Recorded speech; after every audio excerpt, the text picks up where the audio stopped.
해서 그렇지 하려고만 하면 잘할 수 있어요. 옷도 시커먼 거 안 입고 딴 것도 입을 수 있고 그래요. 성도들이 기뻐하신다면 뭘 못하겠습니까, 그죠? 지난 12월에는 저도 노래를 불렀는데 아이고. 하여튼 올해 우리 교육자들을 위해서 많이 기도해 주시기 바랍니다. 교육자로 사는 거는 우리 성도님들은 조금 알기도 하시지만 또 모르는 것도 많으실 거예요. 교육자로 살기가 어떤 때는 참 힘들거든요. 제일 힘든 게 뭐냐 하면은 이렇게 부대끼는 거예요.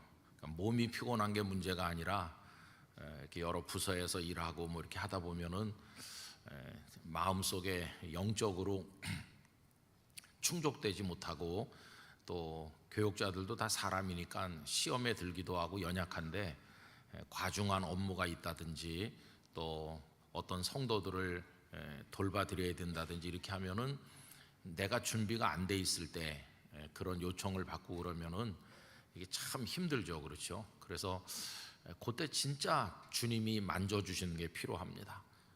더군다나 저는 뭐 나이가 먹었지만은 우리 여기 나와서 찬양하신 목사님, 전도사님들은 아직 젊잖아요, 그죠?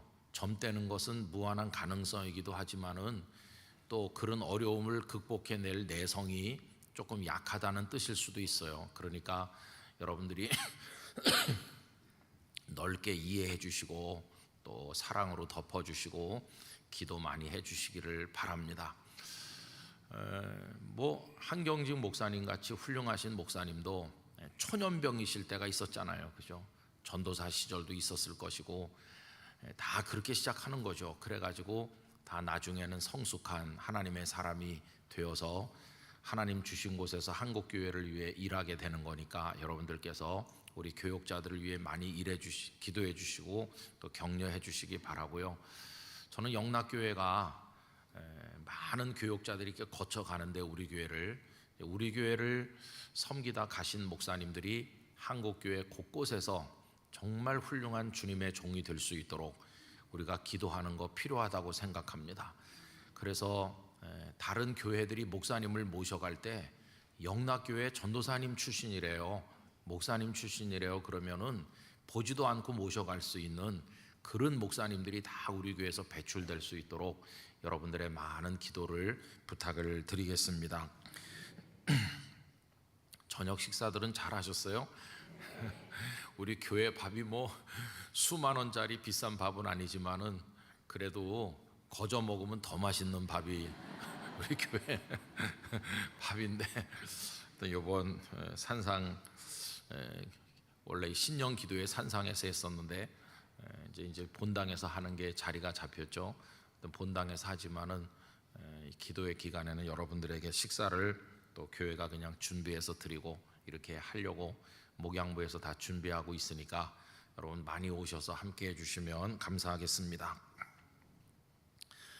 오늘 저녁에는 이제 조금 우리가 차분한 마음으로 우리 속을 좀 들여다보는 마음으로 우리 자신을 영적으로 성찰하는 그런 입장에서 말씀을 생각하고 간절한 기도 제목을 붙들려고 합니다. 나중에 기도할 때 정말 하나님 앞에 진지한 기도를 드렸으면 좋겠다는 생각을 가지고 있습니다.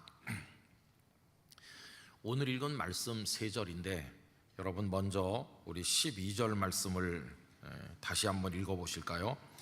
그러므로 나의 사랑하는 자들아, 너희가 나 있을 때뿐 아니라 더욱 지금 나 없을 때에도 항상 복종하여 두렵고 떨림으로 너희 구원을 이루라. 아멘. 이 빌립보서는 옥중 서신 중에 하나죠. 사도 바울께서 감옥에 계시면서 보낸 편지 중에 하나입니다.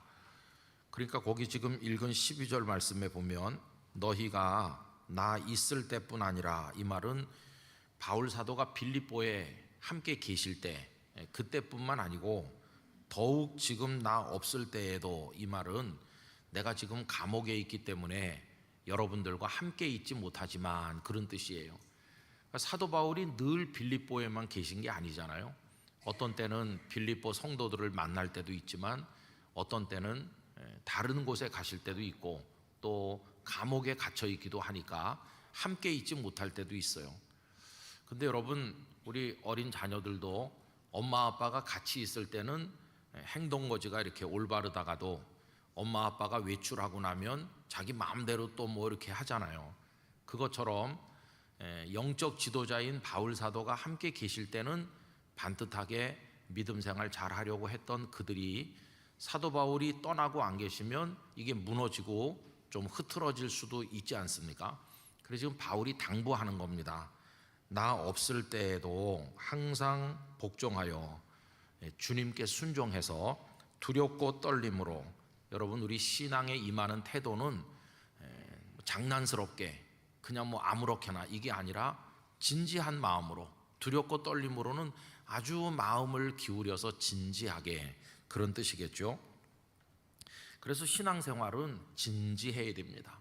온 마음을 거기 담아야 되고, 우리가 하나님 앞에 나와서 예배를 드리든지 기도를 할 때 그냥 뭐 대충 해치울 수가 없어요. 우리의 마음을 거기 담아야 되는 거죠. 여러분, 한 해 동안에 우리 예배, 기도, 섬김이 하나님 앞에서 간절하고 진지하기를 원합니다. 그런 마음으로 임하는 거예요. 그런 마음으로 너희 구원을 이루라. 이제 많은 분들이 조금 혼란스러워하는 게 요 마지막 부분인데, 구원을 이루라 하면은 자칫 오해를 가져올 수도 있습니다. 구원이라고 하는 것을 내가 이루는 건가, 이런 오해를 할 수 있어요. 여러분, 구원을 사람이 이룰 수 있다고 생각하는 게 율법주의적 발상 아닙니까? 내가 열심히 노력하고 또 내가 열심히 고행하고 금식하고 뭐 착한 일하고 이렇게 하면 구원받는다. 이 세상에는 자력종교가 많잖아요. 자력종교, 자기 노력으로 어떤 선을 얻고 구원에 이른다고 하는. 우리 기독교 신앙은 그런 게 아니에요. 우리 스스로 아무리 노력을 해도 우리를 구원할 수 없기 때문에, 우리를 바깥에서부터 주어지는 하나님의 은혜가 아니면 우리를 구원할 수 없어요. 웅덩이에 빠졌는데 움직이면 움직일수록 더 빠져들어가는 그런 수렁이라면 내가 발버둥 칠수록 더 빠지는 거잖아요. 그때 살아날 수 있는 방법은 저 바깥에서 나를 건져주는 방법밖에 없는데, 하나님의 아드님이신 예수님께서 이 멸망의 수렁인 이 세상에 직접 오셔서 우리를 구원하여 주신 것이에요. 그러니까 여기 구원을 이루라는 말을 너희가 열심히 노력해서 스스로를 구원하라, 이렇게 받아들이면 이 말씀이 이제 오해되는 거죠. 그래서 이루라고 하는 이 단어를 그렇게 이해하면 안 되고, 어떻게 해석해야 되느냐 하면은, 구원을 받은, 하나님의 은혜로 구원을 받은 성도답게 너희들의 삶을 계속해서 경건하고 아름답게 유지해 나가라, 그런 뜻으로 이해해야 돼요. 여러분, 제가 이 12절을 새번역 성경으로 읽어보겠습니다. 그러므로 사랑하는 여러분, 여러분이 언제나 순종한 것처럼 내가 함께 있을 때뿐만 아니라 지금과 같이 내가 없을 때에도 더욱더 순종하여서 두렵고 떨리는 마음으로 자기의 구원을 이루어 나가십시오, 이렇게 번역했어요. 구원을 이루라는 말보다 구원을 이루어 나가십시오라고 하는 거는 뭔가 계속 진행되는 거고 유지해 나가는 걸 의미하잖아요. 여러분, 우리는 구원받은 하나님의 아들과 딸인 줄로 믿습니다. 그러면 누가 보든지 보지 않든지, 사도 바울 같은 분이 같이 있든지 같이 있지 않든지 그런 것처럼, 누가 보든지 보지 않든지 가정에서나 일터에서나 교회에서나 여럿이 있을 때나 혼자 있을 때나, 나는 하나님의 자녀다, 난 구원받은 성도야, 그러면 성도다운 삶을 쭉 지켜나가야 되는 거예요. 여러분, 오늘 말씀 가운데서 13절을 이제 14절을 가서 봅시다. 14절을 보시면 모든 일을 어떻게 하라고 그랬죠? 원망과 시비가 없이 하라.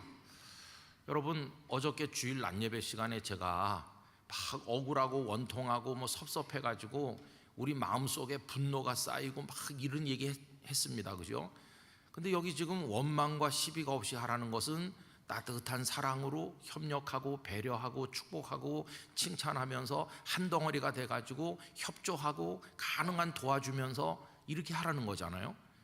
그런데 우리는 그렇게 못하고 자꾸 원망하고 저 사람 왜 나를 이렇게 힘들게 하나, 왜 그러면서 자꾸 시비거리를 만들고, 가정 안에서도 불화, 갈등이 많고 부모 자녀 간에도 벽이 다 막혀가지고 늘 갈등하고, 부부 간에도 대화가 단절되고, 교회에서 같은 부서에서 일하는데도 늘 모이기만 하면 충돌하고, 우리는 원망과 시비가 없이 해야 되는데 그렇게 못할 때가 많잖아요. 그렇게 못한 결과로 우리 가슴 속에 어제 말씀드린 것과 같은 그런 감정의 찌꺼기가 쌓이는 거 아닙니까? 그럼 여러분, 그 12절하고 14절이 어떻게 이어지겠어요? 두렵고 떨림으로 구원받은 하나님의 자녀답게 너희의 삶을 잘 유지해 나가라 하면서 14절을 바로 읽으면 어떻게 됩니까? 구원의 상태를, 성도다운 삶을 잘 지켜나가는 사람은 모든 일에 있어서 어떻게 할까요? 원망과 시비가 없이 하는 것이요.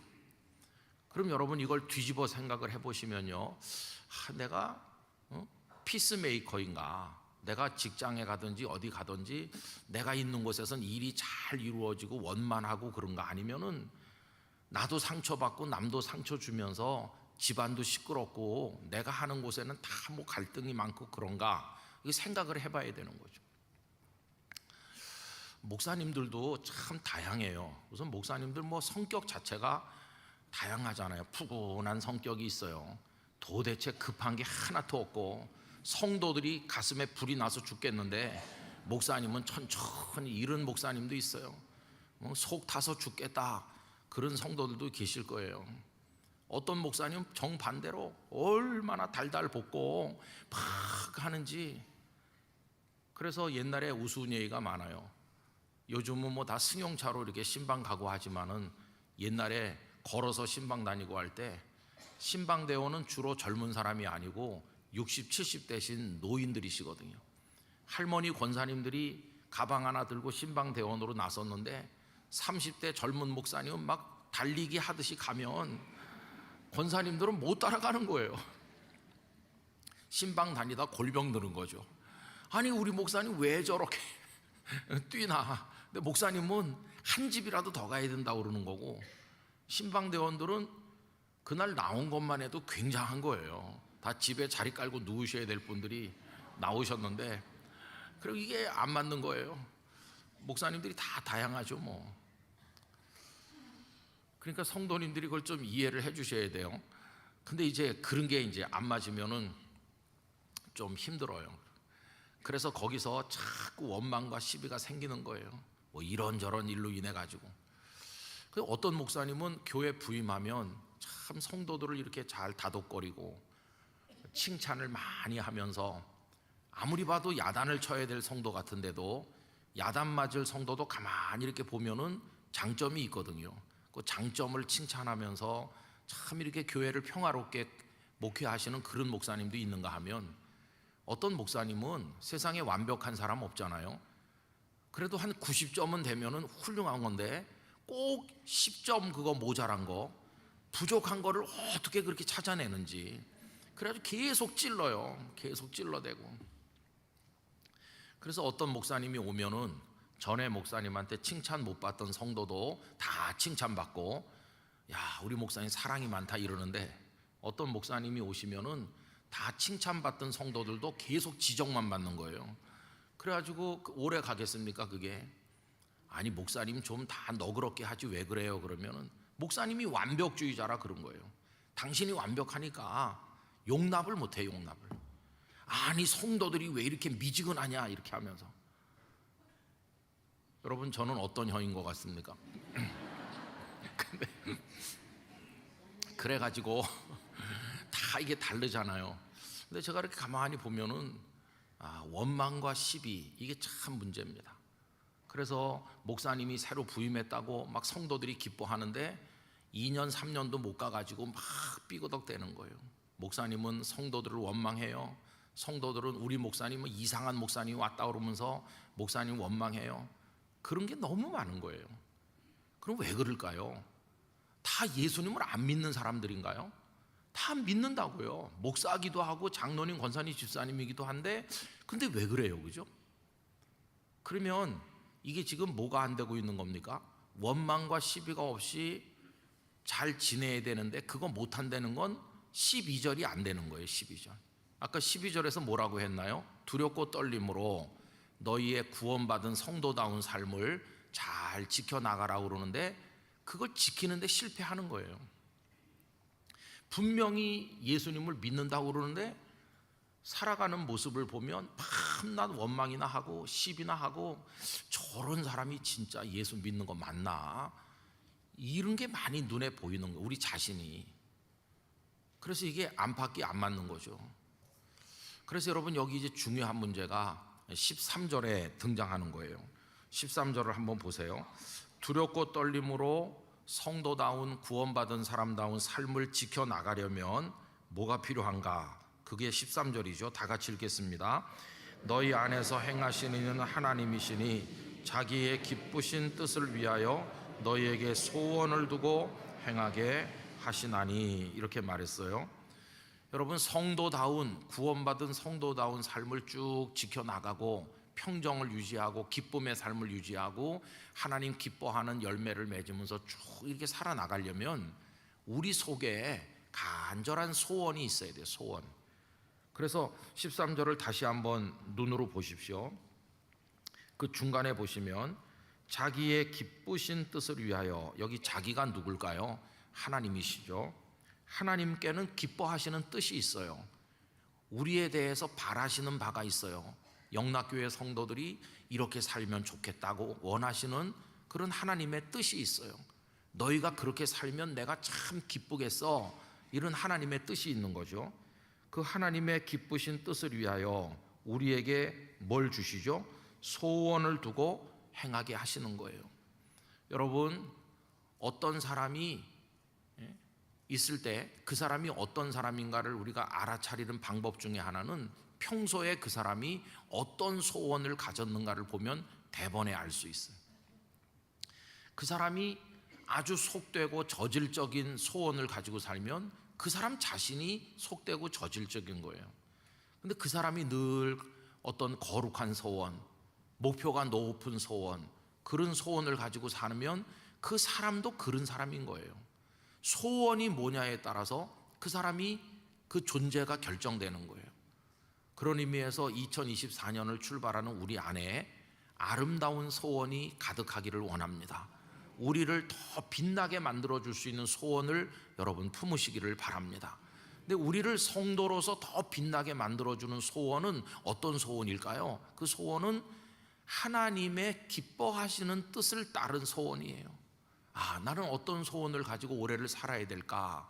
하나님께서 나에게 원하시는 게 뭘까? 하나님은 이런 걸 기뻐하시지. 그러면 나도 그런 소원을 가져야 되겠다. 이렇게 할 때 하나님께 영광 돌리는 성도가 될 수 있는 것이죠. 바울 사도의 소원은 뭡니까?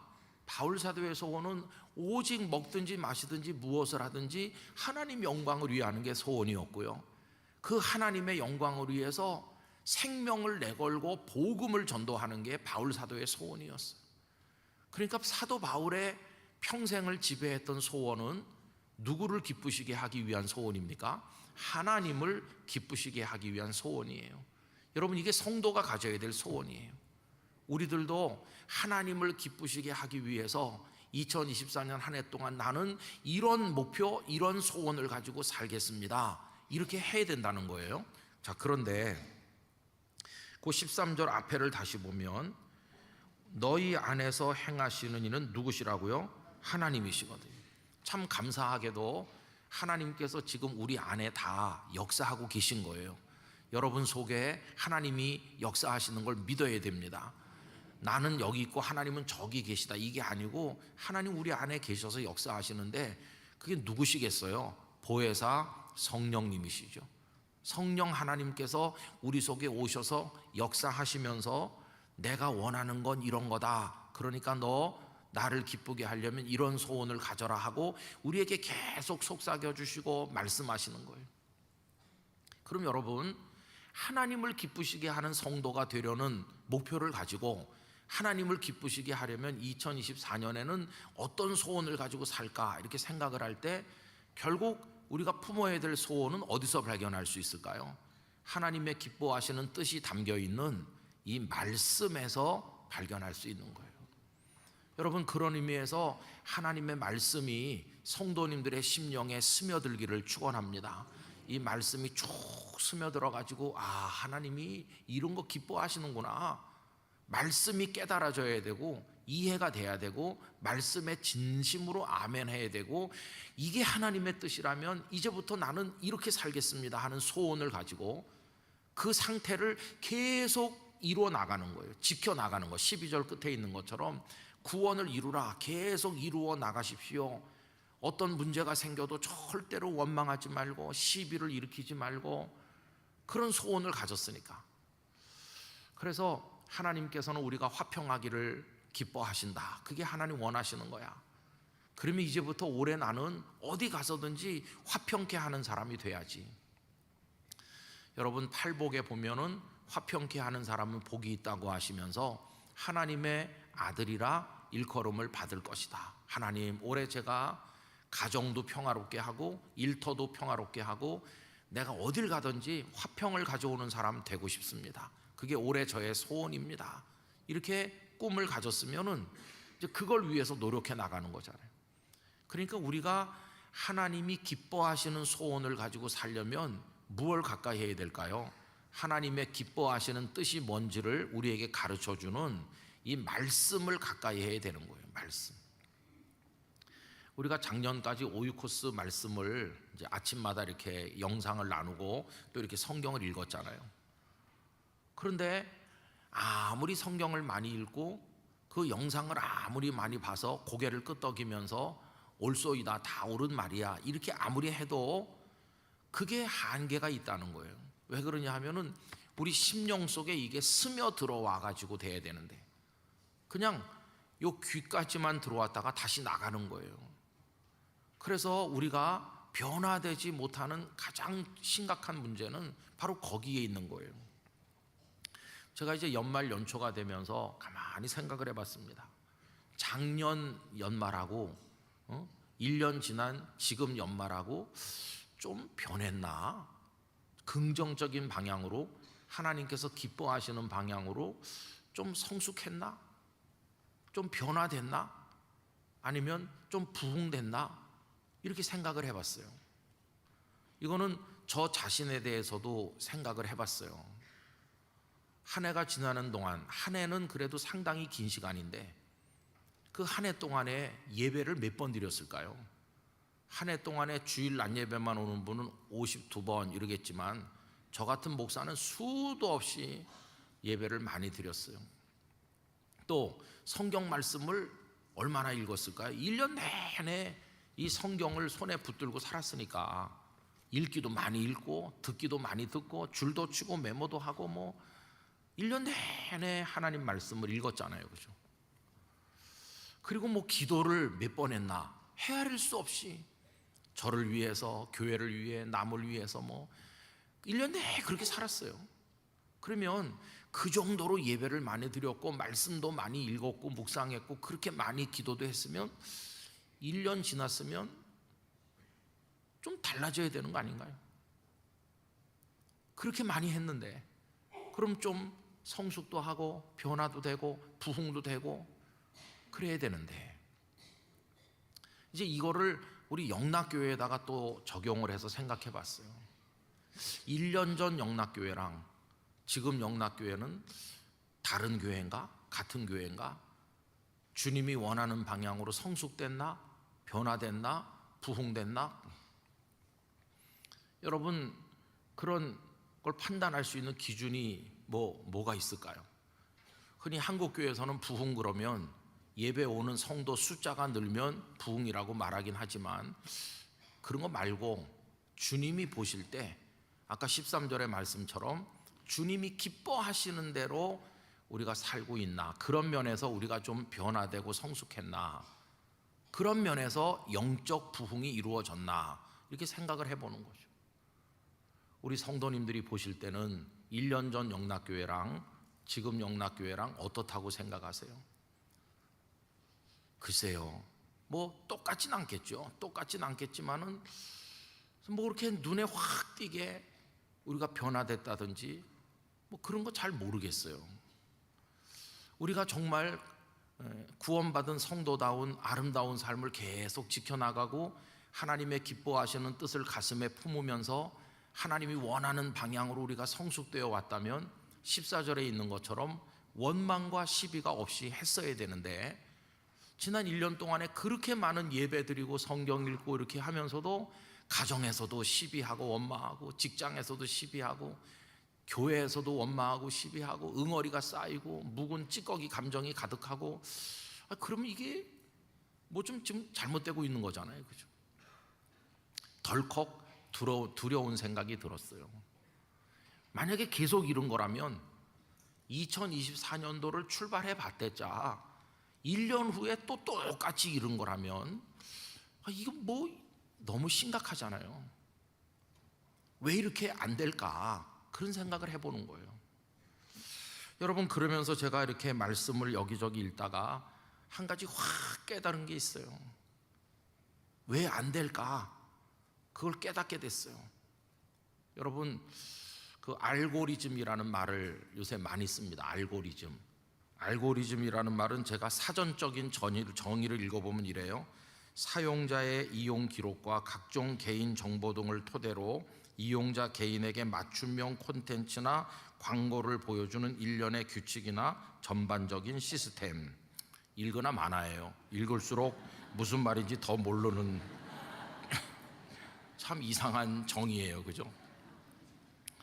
아주 쉽게 얘기하면 이런 겁니다. 이거보다 제 얘기가 훨씬 쉬워요. 여러분, 손흥민 선수 좋아하시죠? 축구 손흥민 선수가 이제 골을 자주 넣고 그러니까 우리가 요새 그 소식을 들으면 야, 그래도 요새 우리에게 기쁨을 주는 사람 손흥민밖에 없어 이러는데, 손흥민 선수를 좋아하는 분들이 제법 많을 거예요. 그러면 유튜브나 이런 데서 손흥민 이렇게 이름을 쳐서 넣으면 손흥민 선수가 활짝 웃는 모습, 뭐 어디서 골을 넣었던 모습, 뭐 그런 게 쫙 유튜브 영상으로 나와요. 그럼 이제 최근에 있었던 손흥민 선수가 골을 넣었던 그걸 하나 클릭을 해가지고 손흥민 선수가 막 멋지게 골 넣는 거 이런 거를 보고, 또 옆에 누가 그건 정말 기적의 골이었다 그러면서 뭐 나오면 그것도 하나 해설하는 것도 하나 보고, 이렇게 한 몇 번 보잖아요. 그 다음에 여러분들이 컴퓨터를 켜가지고 아니면은 스마트폰을 열어가지고 유튜브를 딱 열면 뭐가 쫙 깔리는지 아시죠? 아, 이 사람은, 이 휴대폰 주인, 이 컴퓨터 주인은 손흥민 선수에게 완전히 깊이 빠진 사람이다 해가지고 손흥민에 관련된 영상이 쭉 나옵니다. 손흥민 선수와 관련된 게 쭉 나오면서 또 연관된 것도 나와요. 손흥민 선수가 소속된 토트넘 그 팀 영상도 많이 나오고, 손흥민 선수가 소속된 토트넘이 어느 나라 축구에 있는 거죠? 영국 프리미어리그 소식이 또 쫙 나오고, 영국 프리미어에 속한 팀이 토트넘만 있는 게 아니잖아요. 맨체스터 유나이티드 있고 뭐 아스날도 있고. 아니, 목사님은 어떻게 그렇게 많이 아세요? 저도 가끔 봐서 그래요. 저도 유튜브를 키면 손흥민이 나옵니다. 근데 그런 게 알고리즘이에요. 내가 뭘 이렇게 몇 번 좋아하면 그게 관련된 게 쭉 나와요. 제가 유튜브를 켜면은 무슨 찬송 아니면 클래식 음악 연주한 거 그런 게 많이 나옵니다. 제가 평소에 그런 음악을 이렇게 들으면서 뭐 이렇게 하고 책을 읽고 그러니까 그게 이제 알고리즘이라는 거. 쉽게 말하면 여러분이 알고리즘이라는 게 참 재밌는데, 9세기에 페르시아의 수학자였던 무함마드 알카리즘이라는 사람의 그 알카리즘이라는 사람의 이름에서 온 거래요. 9세기의 사람이니까 한 1100년, 1200년 전 수학 천재인데, 이 알카리즘이라는 사람의 이름을 라틴어로 바꿨더니 알고리스무스가 됐대요. 그 알고리스무스로부터 이제 알고리즘이라는 게 나온 거예요. 이 사람이 그 수학의 어떤 방향성, 경향성 이런 거, 그런 걸 이제 발견한 사람인 거죠. 근데 여러분 보십시오. 어떤 사람이 손흥민을 좋아해가지고 그 사람 하루 종일 손흥민, 영국 축구 이런 것만 본다고 합시다. 그러면 이분은 영국 축구에 대해서는 막 전문가가 될 거예요. 모든 정보를 알고 훤하게 될 거예요. 그런데 그 대신 다른 걸 알까요? 모를까요? 다른 걸 모르는 거예요. 왜냐하면 그분은 유튜브만 켜면 쭉 그게 나오니까. 그러니까 다른 세계가 있다는 거는 전혀 몰라. 다른 세계. 오로지 그것만 보니까요. 아침에도 보고 낮에도 보고 저녁에도 보고 계속 그것만 보면은 나도 모르는 사이에 그것에 세뇌당하는 거예요. 세뇌당해가지고 내 생각이 딱 글로 굳어져요. 딱 그렇게 굳어져가지고 다른 사람이 와서 이봐요, 당신이 생각하는 게 그게 틀린 거예요. 아무리 말해도 이미 그 사람은 생각이 딱 굳어져가지고 전혀 다른 사람 얘기가 귀에 안 들어와요.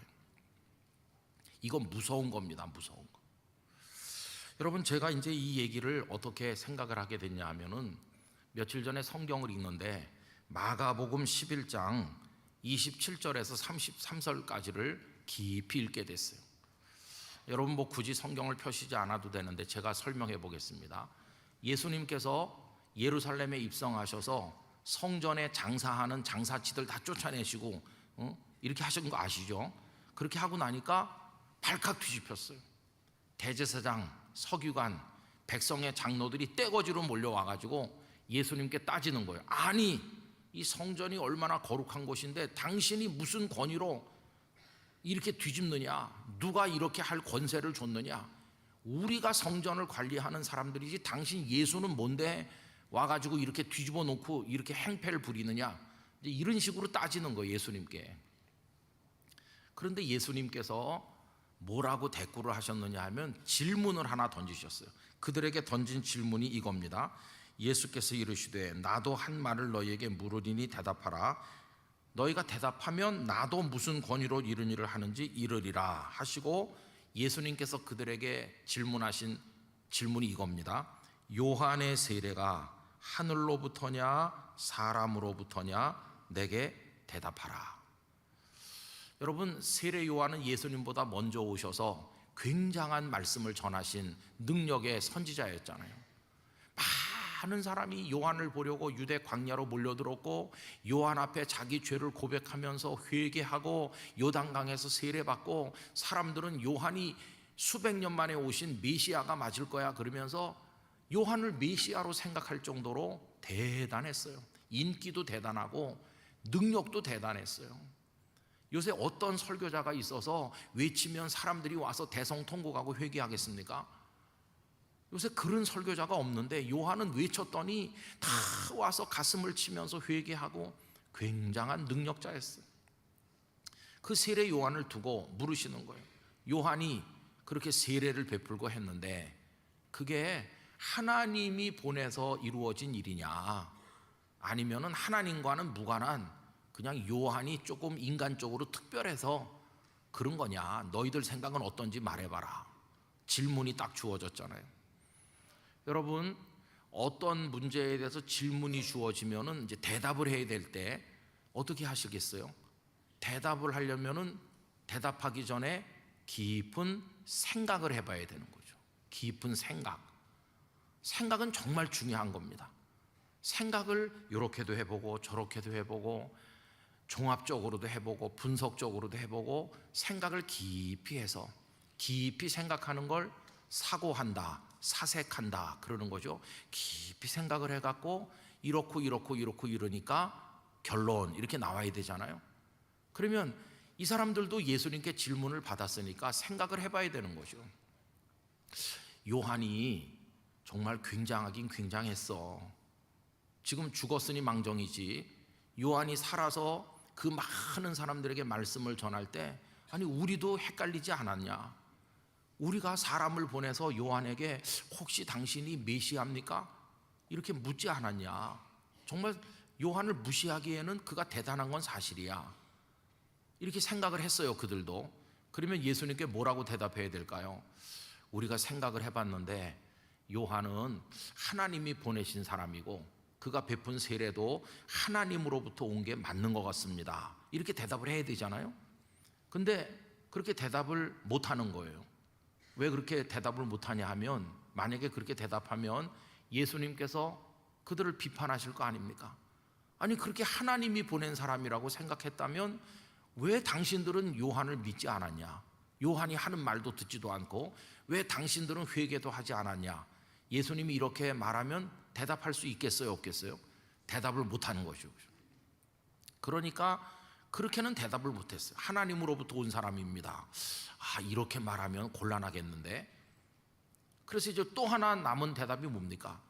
하나님과는 무관하고 그냥 요한이 좀 특별해서 그렇지 그는 사람일 뿐이다.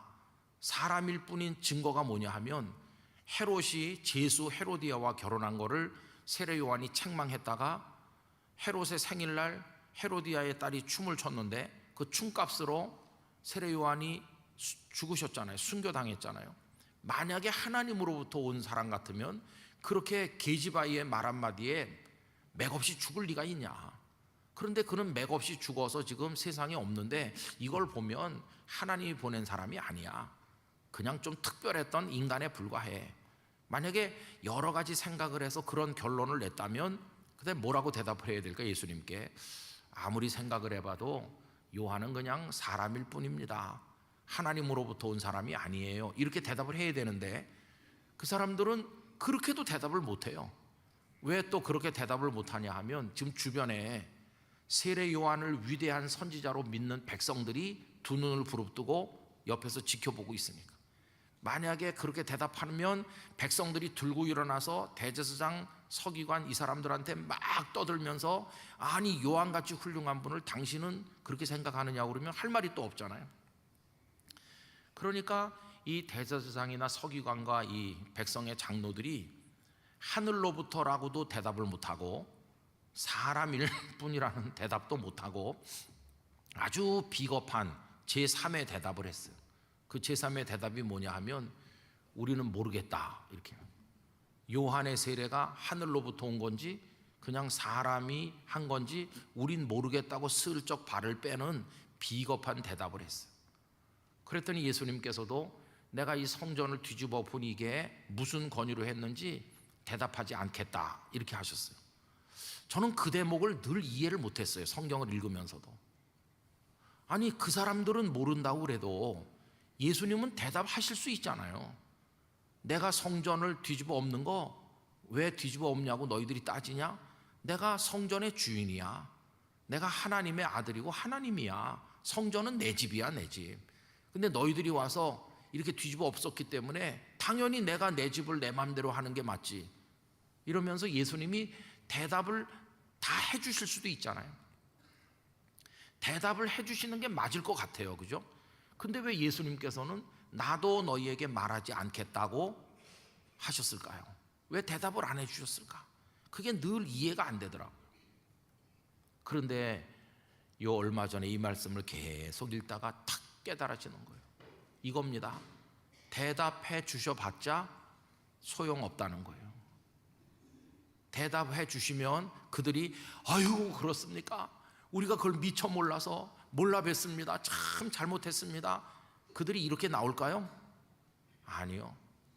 내가 하나님의 아들이고 성전은 내 집이고 당연히 내가 원하는 대로 하는데 너희들이 무슨 말이 많으냐 이렇게 대답해도 알려주셔도 그들은 뻣뻣하게 나오면서 네가 하나님의 아들이야? 하나님을 모독한다 그러면서 십자가로 끌고 갈 거 아니겠어요? 이 사람들은 대답을 해줘봤자 아무 소용이 없는 사람들이에요. 왜? 이미 양심이 다 화인 맞아서 귀가 다 막힌 사람들이에요. 귀가 막혀요. 그러면 요한의 세례가 하늘로부터냐 사람에게로서냐고 물으셨을 때 그 사람들은 솔직히 주변에 있는 사람들만 아니라면 진짜 하고 싶은 대답은 뭐였을까요? 요한 그 사람은 하나님과 무관하다고. 그러니까 그 사람 맥없이 죽었지. 이렇게 말하고 싶은 게 그들의 본심인데 백성이 두려워서 본심을 감춘 것뿐이에요. 그러면 그 사람들이 정말 예수님의 질문에 답하기 위해서 아주 합리적으로 객관적으로 공정하게 깊이 생각해서 답을 만들어냈나요? 그게 아니에요. 그들은 요한을 그냥 처음부터 싫어하는 거예요. 요한이 사람들을 끌어모으면 사람들이 다 광야로 가지 성전에 오지 않거든요. 요한은 성전의 지도자들을 비판하니까 자기들의 위신이 깎이는데 누가 요한을 좋아하겠어요? 그러니까 대제사장이나 이 사람들은 그냥 생각해 볼 것도 없이 요한은 우리의 적이다 이렇게 생각합니다. 아무리 옆에서 누가 요한은 하나님으로부터 오신 훌륭한 분이시라고 말해도 그게 귀에 들릴까요? 안 들릴까요? 귀에 안 들리는 거예요. 왜 안 들릴까요? 이미 그들 속에는 차돌보다 더 단단한 게 딱 자기 세계가 들어있는 거예요. 아무리 뭐라고 그래도 들리질 않아요. 이미.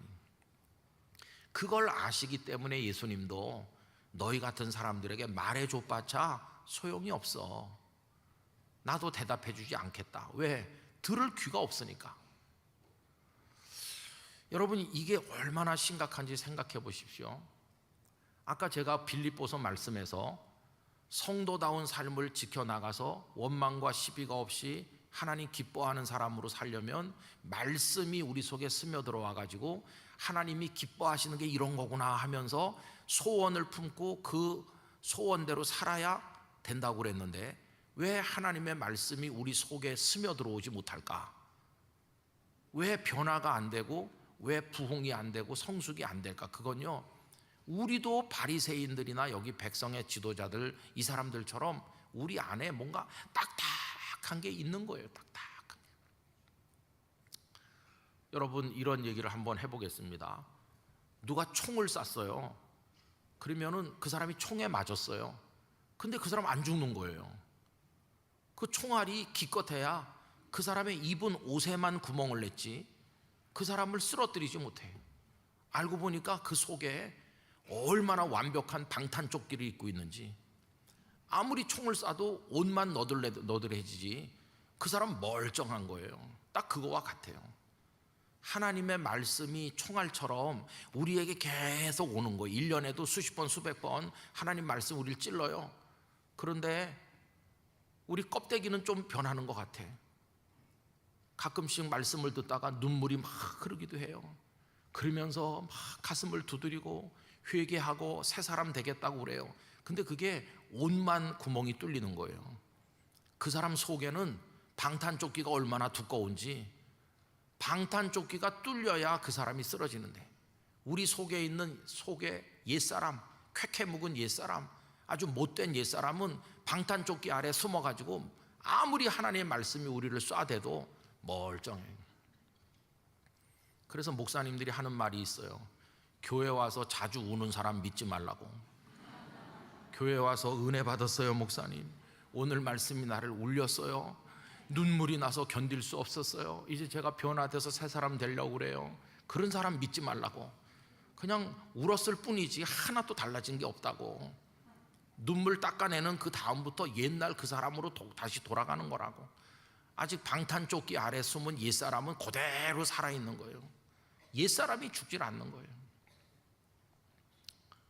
그래서 여러분, 한 해 동안에도 무수한 예배를 드리고 말씀을 무수하게 읽고 눈물도 흘리고 가슴을 치기도 하고 내가 이러면 안 되지 그러고 뭔가 좀 되는 것 같은데 왜 나는 여전히 원망과 시비로 하고 왜 여전히 나는 삶에 실패하고 기쁨이 없고 성도다운 삶을 지켜내지를 못하나? 그 이유는요, 우리 속에 우리도 모르는 사이에 사탄의 알고리즘에 익숙해가지고 딱딱해진 영혼이 있는 거예요. 어떻게 이걸 깨서 부술 수 있는지, 어떻게 이게 깨져서 하나님의 말씀이 내 속으로 좀 스며 들어올 수 있는지, 그래서 나를 녹이고 변화시켜가지고 정말 진짜 새로워지는 그런 사람이 될 수 있는지, 이게 관건이에요. 여러분, 우리가 훌륭한 목사님들 설교를 들으면 오늘 그 말씀이 참 은혜롭더라, 좋더라, 이거는 그냥 가랑비에 옷 젖는 것밖에 안 돼요. 옷만 조금 젖는 거지 속은 그대로 있는 거예요. 금방 옷은 말라가지고 다시 옛날로 돌아가요. 이거를 계속 반복하고 있는 거예요. 그래서 저는 저 자신에 대해서나 우리 개개인 모두 우리 교회에 대해서도 맨날 그냥 옷이나 젖었다 다시 마르고 우리 속에는 멀쩡하게 옛날 옛사람이 그냥 살아서 펄펄 떼면서 여전히 분노하고 여전히 욕망에 따라 살고 이래가지고 어떻게 진짜 변화가 될까? 그래서 간절한 소원이 생긴 거예요. 어떤 소원? 하나님, 나를 좀 구멍을 좀 내주세요. 내 심령에, 딱딱한 내 영혼에 좀 구멍을 내시고 하나님의 진짜 우리를 변화시키는 은혜, 하나님의 말씀이 좀 깊이 스며들어오게 해주세요. 그 정말 하나님이 기뻐하시는 뜻을 따라서 소원을 좀 가지고 이제는 정말 변화된 사람으로 좀 살아가게 해주세요. 그런 간절한 소원이 생기는 거예요. 저는 오늘 저녁에 우리 참석하신 성도들, 또 영상으로 함께하는 모든 성도들이 진짜로 변화되시기를 축복합니다. 정말로 새로워지기를 원합니다. 우리가 심령이 변화되고 부흥되기를 원합니다. 그러려면요, 우리 속이 다 부서져 내려야 되는 거예요. 이 딱딱하고 완고하게 그동안 수십 년 쌓아 올린 우리의 영적인 잘못된 알고리즘에 따라서 막 거기가 이렇게 강화됐는데, 그래서 전부 내식으로 생각하는 거죠. 여러분, 사람은 진짜 생각하는 사람이 별로 없대요. 진짜로 깊이 생각하는 사람은 이것저것 다 고려해서 판단해야 되는데, 우리는 우리가 좋아하는 대로 생각한다. 이미 결론이 나 있는 거예요. 이미 결론이 나서 하나님께서 이렇게 말씀하셔도 에이 그건 뭐 이렇게 하면서 생각도 해보지 않고 본능적 반응으로 하나님의 뜻을 거부하는 거죠. 그러니까 변화가 안 돼요. 그거 이제는 없어져야 되고, 하나님 말씀 이런 거구나. 그러면은 그거에 따라서 녹아내려야 돼요. 딱딱한 돌같이 굳은 마음이 녹아내려야 돼요. 녹아내리고 다 깨져서 박살이 나야 되고, 내 더러운 속사람, 옛사람 이거 다 죽어야 되는 거고, 그리고 거기 하나님의 은혜로 새 사람이 우리에게 생겨나야 되는 것이에요. 이게 진정한 의미의 변화인 거죠. 여러분, 어떻게 그게 가능할까요? 저는 사람의 방법으로는 안 된다고 생각합니다. 누가 붙들고 앉아서 설득을 많이 하면 그 사람 새 사람 될까요? 아니요. 그래서 목회 상담의 한계가 그런 거예요. 목사님들이 성도들 만나서 손잡고 기도해드리고, 집사님 힘내세요 이렇게 하셔야 돼요. 그러면 다 알았어요, 그렇게 하겠습니다 하는데, 그냥 늘 변화되지 않고 그냥 있는 이유는 뭐냐 하면은 사람의 말로 설득돼 갖고 되는 게 아니고, 진짜 거기 성령님의 강권적 역사가 있어야 되는 거예요. 성령님께서 우리를 쳐서 박살을 내야 되는 거예요. 우리 속에 하나님의 은혜가 확 뚫고 들어와야 되는 거예요. 여러분, 그거 우리가 정말 사모해야 되는 겁니다. 그렇지 않으면은 몇십 년을 교회 다녀도 여전히 원망과 시비로 하고, 여전히 딱딱하고, 여전히 자기밖에 모르고, 입으로는 주님의 영광을 구하고 속으로는 자기 이익을 추구하고 별짓을 다 하는 거예요. 하나도 변하지 않는, 그게 정말 두려운 거 아니겠어요? 오늘 첫날 말씀의 제목이 무엇을 품을 것인가인데, 우리 속에 하나님 기뻐하시는 소원이 우리 안에 있어서 그걸 품고 정말 성도다운 삶을 살려면 우리의 완악한 자아가 다 부서져 내려야 되는 것이에요. 여러분, 이거 깨지게 되시기를 원합니다. 이제 조금 이따 기도할 때 성령님이시여, 내 가슴에 이 굳어있는 이 껍데기 같은 거, 이거 나의 세계, 내가 구축해서 몇십 년을 쌓아 올린 나의 세계, 이거를 다 부숴주세요. 그게 자존심일 수도 있고, 내 어떤 편견, 나의 살아온 방식, 나의 전통, 나의 여러 가지일 수도 있는데, 이거 다 깨뜨려 주시고, 그리고 정말 하나님이 기뻐하시는 뜻을 따라 거룩한 소원을 품고 내가 하나님의 영광을 위해 살게 해주세요. 진짜 그리스도인이 되게 해주세요. 이런 소원을 우리가 가져야 될 것입니다. 여러분, 이 밤에 성령님께서 한 분 한 분 속에 역사해 주시기를 축원합니다. 성령님의 살아있는 역사가 우리 속에 임하기를 기원합니다. 그래서 우리를 새롭게 만들어 주시기를 원하는 것이에요. 이 제목으로 드리는 기도는 한 번으로 부족하고 계속해서 기도하는 거예요. 사도 바울이 나는 날마다 죽노라 이렇게 말했는데, 뭐가 죽는 겁니까? 자기 속에 있는 그게 다 매일같이 죽어야 되는 거죠. 그래야 하나님 기뻐하는 성도로 살아갈 수 있게 되는 것이에요. 여러분, 올 한 해 새로운 시간을 맞이했는데, 과거를 똑같이 반복하고 답습하는 어리석은 삶에서 우리 벗어나기를 소망합니다. 그래서 정말로 새로워진 사람으로 하나님이 기뻐하는 소원을 가슴에 품고 하나님 원하는 성도의 삶을 지켜나가는 한 해가 되기를 간절히 기원하는 것입니다. 여러분 그 소원을 가지시기를 원합니다. 성령님을 사모하시기 바랍니다. 간절히 사모하시면, 사도 바울같이 사람을 박살을 내가지고 새 사람 만드셨잖아요. 하나님의 그런 능력이 우리 속에 역사할 때 우리 교회 체질도 우리 개개인도 변해서 하나님 기뻐하는 사람 될 수 있을 줄로 믿습니다. 그런 간절함을 가지고 진지하게 하나님 앞에 나아가시는 성도들이 되시기를 축원합니다. 다 같이 기도하겠습니다. 여러분, 이따 나중에 기도의 시간이 있습니다마는 이 시간에 우리 한번 통성으로 기도하고 제가 말씀을 마치고 그 다음 순서를 진행하겠습니다. 우리 다 같이 두 손을 한번 들고, 하나님 아버지, 수십 년을 예수님을 믿고 수십 년을 교회 섬기고 수십 년을 하나님의 사람이라고 자부했지만 내 속에 딱딱한 자아는 여전히 남아서 점점 딱딱해지고, 하나님의 말씀은 옷깃만 적시는 거지 내 속을 변화시키지 못하고 나의 세계 안에 갇혀서 얼마나 완고한 영혼을 가지고 살았는지, 하나님 저를 쳐서 부수어 주시옵소서, 저를 깨뜨려 주시옵소서, 저를 정말 새롭게 만들어 주시옵소서. 하나님, 녹아지기를 원합니다. 변화되기를 원합니다. 부흥되기를 원합니다. 하나님, 나를 새롭게 하여 주시옵소서. 우리 다 같이 주님 한번 외치고 기도합니다. 주여!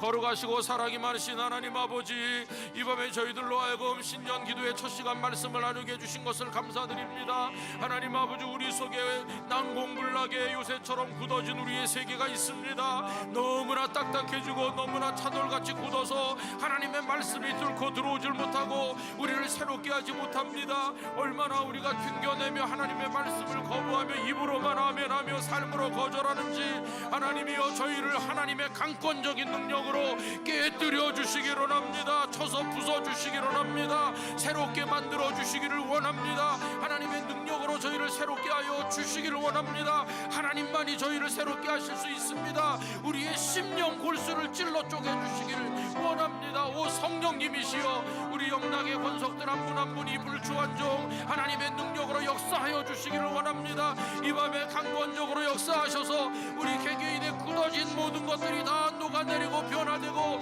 하나님 앞에 어린아이처럼 말씀이 스며들어와 하나님의 기뻐하시는 뜻을 따라 소원을 가지고 살아가는 성도가 되게 하여 주시고, 삶이 변하고 인격이 변하고 우리의 가치관과 우리의 목적이 변하고 하나님의 영광을 위해 살아갈 수 있도록 아버지 저희 속에 임하여 오시기를 기도드립니다.